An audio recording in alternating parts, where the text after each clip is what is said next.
ओम श्री गणेशाय नमः। श्री हरि। छठा अध्याय। जीव की गर्भावस्था का दुख। गर्भ में पूर्व जन्मों के ज्ञान की स्मृति। जीव द्वारा भगवान से अब आगे दुष्कर्मों को न करने की प्रतिज्ञा। गर्भवास से बाहर आते ही वैष्णवी माया द्वारा उसका मोहित होना तथा गर्भावस्था की प्रतिज्ञा को भुला देना। गरुड़ उवाच।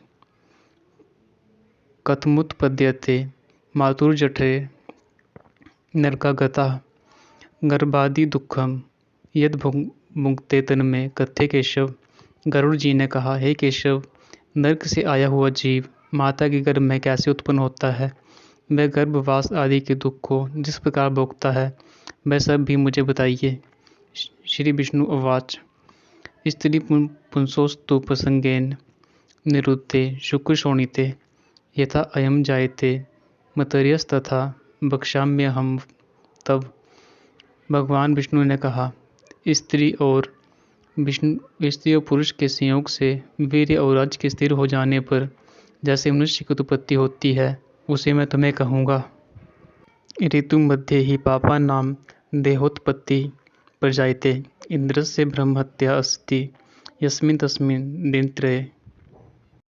प्रथमे अहनि चांडाली, द्वितीय ब्रह्मघातिनी, तृतीय रजकी हयेता नरकागत मातरः कर्मणा दैवनेत्रेण जंतुर्होपपते स्त्रिय प्रविष्ट उदरम पुंसो रेता कर्णाश्रया कललम त्वेकरात्रेण पंचरात्रेण बुधबुधम दशाहेन तु करकंधु पेशयंडम वा तथा परम। ऋतुकाल में आरंभ के 3 दिनों तक इंद्र को लगी ब्रह्म हत्या का चतुर्थांश रजस वाला स्त्रियों में रहता है। उस ऋतुकाल के मध्य में किए गए गर्भाधान के फलस्वरूप पापात्मों के देह की उत्पत्ति होती है। रजस वाला स्त्री प्रथम दिन चांडाली, दूसरे दिन ब्रह्मघातिनी और तीसरे दिन रजकी अर्थात दोभिन कहलाती है। तदनुसार उनमें स्पष्ट दोष रहता है। नरक से आए हुए प्राणियों की ये 3 माताएं होती हैं। दैव की प्रेरणा से कर्मानुरोधी शरीर प्राप्त करने के लिए प्राणी पुरुष के वीर्य कण का आश्रय लेकर स्त्री के उदर में प्रविष्ट होता है। एक रात्रि में वह शुक्राणु कलल के रूप में, 5 रात्रि में बुधबुध के रूप में, 10 दिन में बेर के समान तथा उसके पश्चात मांसपेशियों से युक्त अंडाकार हो जाता है।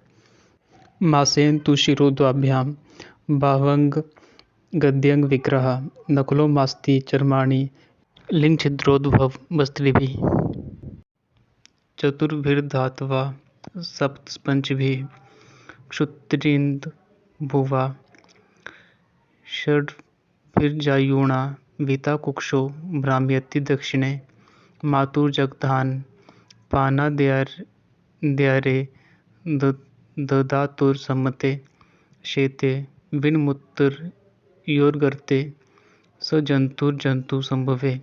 1 मास में सिर, 2 मास में बाहु आदि शरीर के सभी अंग, तीसरे मास में नख, लोम, अस्थि, चर्म तथा लिंग बोधक चित्त उत्पन्न होते हैं।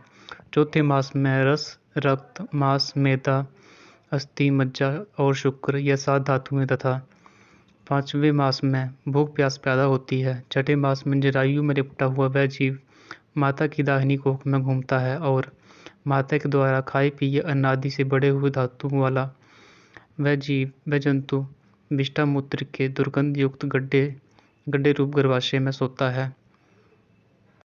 कृमि भी क्षत सर्वांगा सौकुमार्यात् प्रतीक्षणम मूर्छा मापनोत युरुक्लेशस्तृतै क्षुधि तैर मुहु कटुतीक्ष्णोषण लवण रूक्षा भी रुलबणे मातृभक्त रूप सपिष्टा सर्वांगोथित वेदना उल्बेन संवृतस्त अस्मिन्नत्रश्च बहिरावृता। वहाँ गर्भस्थ क्षुधित कृमियों के द्वारा उसके सुकुमार अंग प्रतिक्षण बार बार काटे जाते हैं, जिससे अत्यधिक क्लेश होने के कारण वह जीव मूर्छित हो जाता है। माता के द्वारा खाए हुए कड़वे, तीखे, गर्म, नमकीन, रूखे तथा खट्टे पदार्थों के अति उत्तेजक संस्पर्श से उसके समुच्चय अंग में वेदना होती है और झिल्ली से लिपटा हुआ वह जीव अंत द्वारा बाहर से ढका रहता है।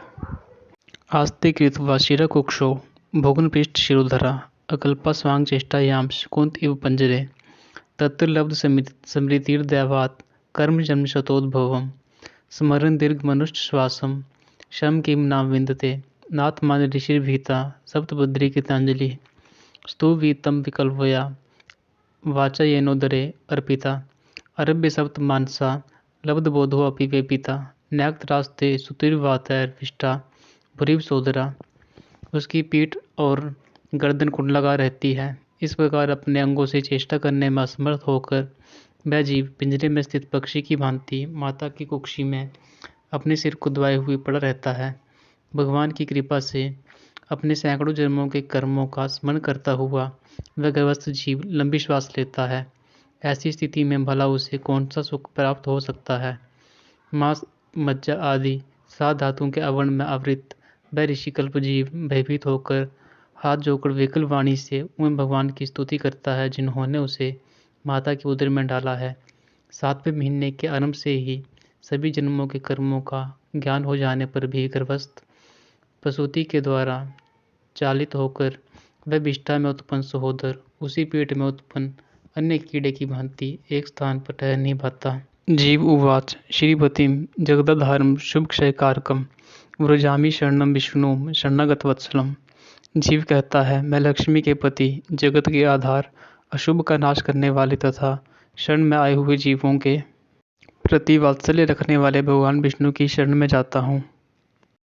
त्वन् माया मोहितो देहे तथा पुत्र कल्तिके अहम माभिमानेन गतो अहम नाथ संस्कृतिं कृतं परिजनस्यार्थे मया कर्म शुभाशुभम एकाकी तेन दग्धो अहम गतास्ते फलभागिना यदि योन्या प्रमुच्येऽहं तत्समृशे पदं तव तमुपायं करिष्यामि येन मुक्तिं व्रजाम्यहम् बिन्मूत्रकूपे पतितो दग्धो अहम जठराग्निना इच्छनितो विवस्तुं कदा निर्यास्यते बहिः येन दृशं मे विज्ञानं दत्तं दीनदयालुना त्वमेव शरणं यामि पुनर्मे मा अस्तु संस्थितिः न च निगन्तुमिच्छामि बहिर्गर्भात् कदाचन यत्र यातस्य मे पापकर्मणा दुर्गतिर्भवेत् तस्मात् तत्र महद्दुःखे स्थितोऽपि विगतकल्मषः उद्देश्यामि संसारात् मानं ते पदाश्रय।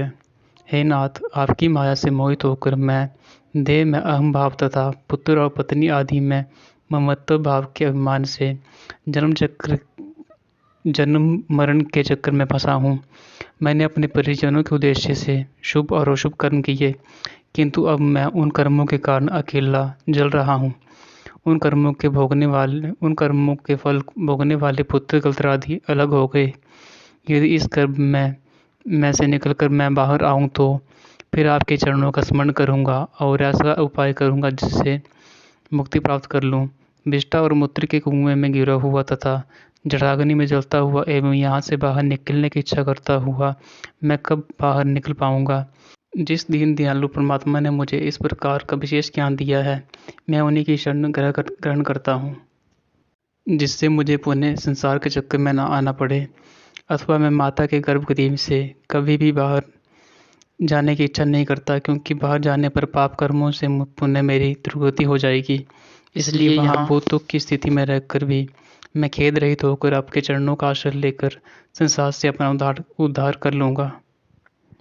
श्री भगवानुवाच एवं कृतमतिर्गर्भे दशमास्य स्तुवन् ऋषि सद्य क्षिपत्तिवाचीनं प्रसूते सुतिमारुता तेनावशिष्टा सहसा कित्वा अवाक्षिर आतुरा विनष्करामति कृच्छेन निरुष्टश्वासो हतस्मृति पतितो भुवि विनमूत्रे विष्टा भूरिव चेष्टते रोरुयति गते ज्ञाने विपरीताम गतिम गता। श्री भगवान बोले, इस प्रकार की बुद्धि वाले एवं स्तुति करते हुए 10 मास के ऋषि कल्प उस जीव को प्रसूति वायु प्रसव के लिए तुरंत नीचे की ओर धकेलता है।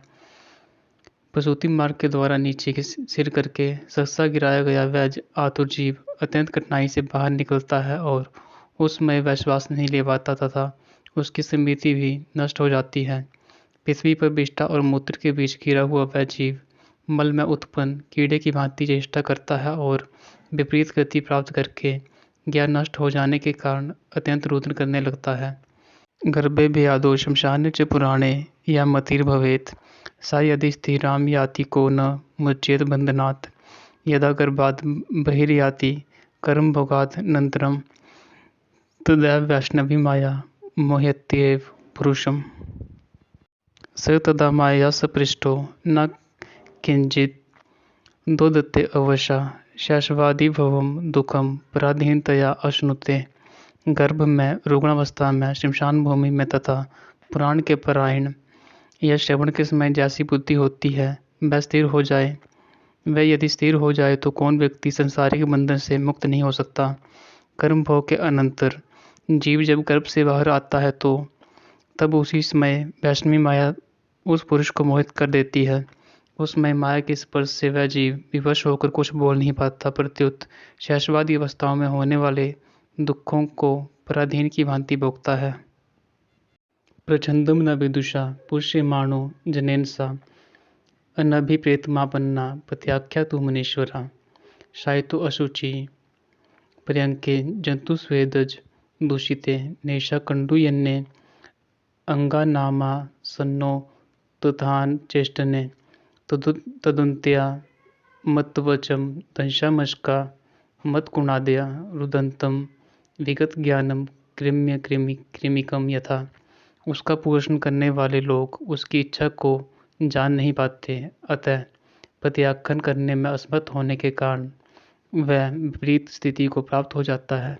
स्वेदज जीवों से दूषित तथा विष्ठा मुक्त से अपवित्र शैया पर सुलाए जाने के कारण अपने अंगों को खुजलाने में, आसन में उठने में तथा अन्य चेष्टाओं को करने में वह असमर्थ रहता है। जैसे एक कृमि दूसरे कृमि को काटता है, उसी प्रकार ज्ञान शून्य और रोते हुए उस शिशु की कोमल त्वचा को डांस, मच्छर और कटमल आदि जंतु व्यथित करते हैं।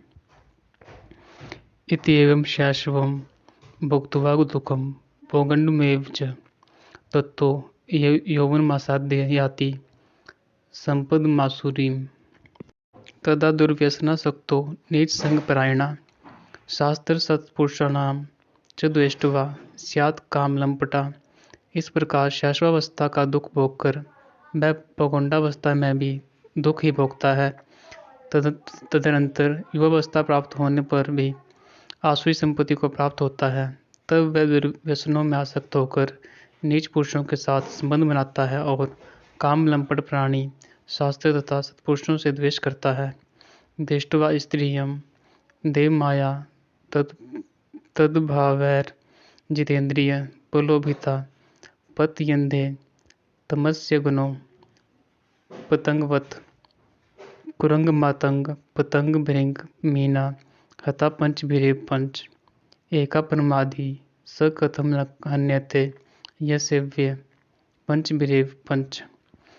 भगवान की माया रूपी स्त्री को देखकर वह अजितेंद्रिय पुरुष उसकी भाव भंगिमा से प्रलोभित होकर महामोह रूप अंधतम में उसी प्रकार गिर पड़ता है जिस प्रकार अग्नि में पतंगा, हिरण, हाथी, पतंगा, भौरा और मछली ये पांचों क्रमशः शब्द, स्पर्श, रूप, गंध और रस इन पांच विषयों में एक एक में आसक्ति होने के कारण भी ही मारे जाते हैं। फिर एक प्रमादी व्यक्ति जो पांच इंद्रियों से पांचों विषयों का भोग करता है वह क्यों नहीं मारा जाएगा।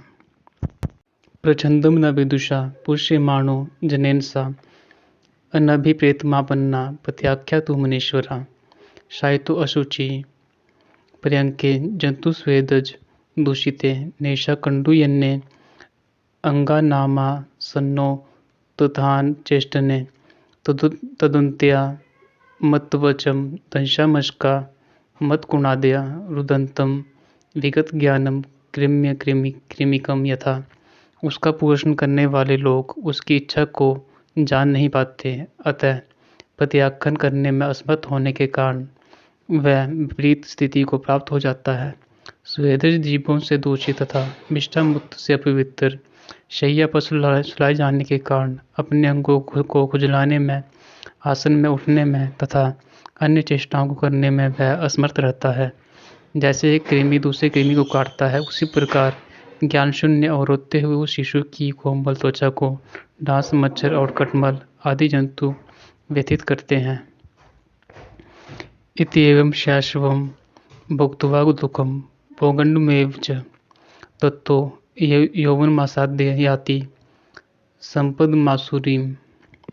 तदा दुर्व्यसनासक्तो नीचसंगपरायणः शास्त्रसत्पुरुषाणां च द्वेष्ट्वा स्यात् कामलंपटः।